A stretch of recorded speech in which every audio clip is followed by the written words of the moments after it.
여러분 안녕하십니까. 돌직구쇼에 오신 걸 환영합니다. 저는 이번 주 진행을 맡은 김윤수입니다. 오늘 서울에는 올가을 들어 처음으로 초미세먼지 주의보가 내려졌습니다. 남해안을 제외한 대부분 지역에서 공기질이 나쁘다고 합니다. 일교차도 크게 벌어진다고 하니까요. 이 건강 잘 챙기는 하루가 되시길 바랍니다. 이제 본격적으로 시작해 볼까요? 신문 브리핑입니다. 첫 번째 키워드는 이렇게 잡아봤습니다. 저수지. 저수지는 이 물을 모아놨다가 필요할 때마다 쓰는 이 저수지. 이 저수지의 역할 굉장히 중요하죠. 오늘의 헤드라인을요, 이 저수지가 장식했습니다. 동아일보 1면입니다.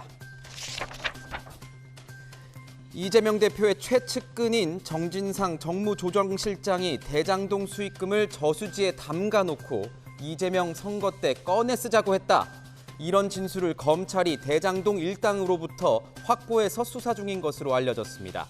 검찰은 대장동 사업자인 김만배 씨의 지분 중 절반, 무려 700억 원이 정진상, 김용, 유동규 등 이재명 대표 측근들의 몫이었다고 판단하고 있습니다. 검찰은 어제 이 정진상 실장에 대한 압수수색 영장에서 이 대표와 정진상 실장을 정치적 공동체라고 표현, 적시했습니다. 이 대표에 대한 검찰의 수사가 점점 조여지는 모양새입니다. 자, 두 번째 키워드 보겠습니다. 두 번째 키워드는 국조입니다.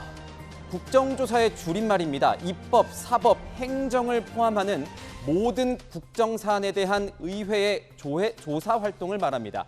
야당은 국정조사 요구서를 제출했습니다. 보시죠. 경향신문 8면입니다. 더불어민주당을 포함한 야당이 이태원 헬로윈 참사 진상규명을 위한 국정조사 요구서를 국회에 공동 제출했습니다. 국민의힘은 정쟁으로 활용될 뿐 진행되고 있는 수사 결과를 지켜봐야 한다며 동참하지는 않았습니다. 대통령실도 슬픔을 정치에 활용해선 안 된다면서 부정적인 입장을 밝혔습니다. 민주당은 야당 단독으로라도 추진하겠다 이런 입장인데요. 국민의힘은 이제까지 국정조사가 여야 합의로 안 이루어진 적이 없다. 여야 합의로 해야 된다. 그러면서 민주당의 이 입법 폭주 프레임을 다시 한번 꺼내들었습니다. 앞으로 지켜보도록 하겠습니다. 세 번째 키워드 볼까요? 세 번째 키워드는 잔해입니다. 잔해. 부서지거나 못 쓰게 된 채 남겨진 어떤 물체를 뜻하죠. 2010년 천안함 피격에 사용된 북한 어뢰 잔해에 이어 또 다른 북한 측의 잔해가 확보됐습니다. 한국일보 8면입니다. 사진부터 보시죠. 미사일 잔해 사진입니다. 빨간 원 안을 한번 보시면 러시아어로 이 부품 일련 번호가 적혀 있습니다. 어제 저희 돌직구쇼 방송 중간에 속보 자막으로도 전해드린 바 있는데요. 북한이 분단 이래 처음 북방 한계선이 NLL을 넘겨 우리 쪽으로 쏜 미사일 잔해를 군이 서해에서 수거해 공개했습니다.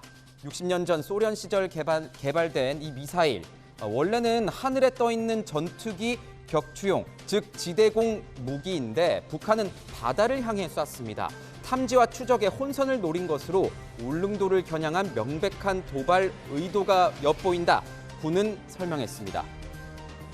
북한은요, 어제 또다시 또 한 번 동해상으로 탄도미사일을 발사했습니다. 이 정도 되면 안 쏜 날을 세는 게 더 빠를 것 같습니다. 마지막 키워드 보겠습니다. 마지막 키워드, 네 번째 키워드, 균형입니다. 어느 한쪽으로 기울거나 치우치지 아니한 상태, 균형. 미국 유권자들의 선택은 균형이었습니다. 조선일보 1면입니다. 미국 중간선거 결과가 거의 마무리됐습니다. 미국은 상하원 양원 체계죠. 하원은 공화당이 다수당이 되고 상원에선 마지막까지 초박빙이라 한 석 정도 차이가 날 것으로 보입니다. 레드 웨이브, 그러니까 공화당 바람이 거셀 것 같았지만 예상과는 달랐습니다. 민주당은 완패를 피하긴 했지만 공화당이 하원을 차지하면서 바이든 정부에 대한 고강도 견제가 예상이 됩니다.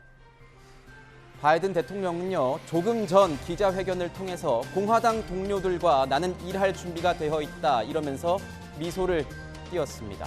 미국판 여소야대 상황, 미국 정치 어떻게 될까요? 함께 지켜보겠습니다. 지금까지 신문 브리핑이었습니다.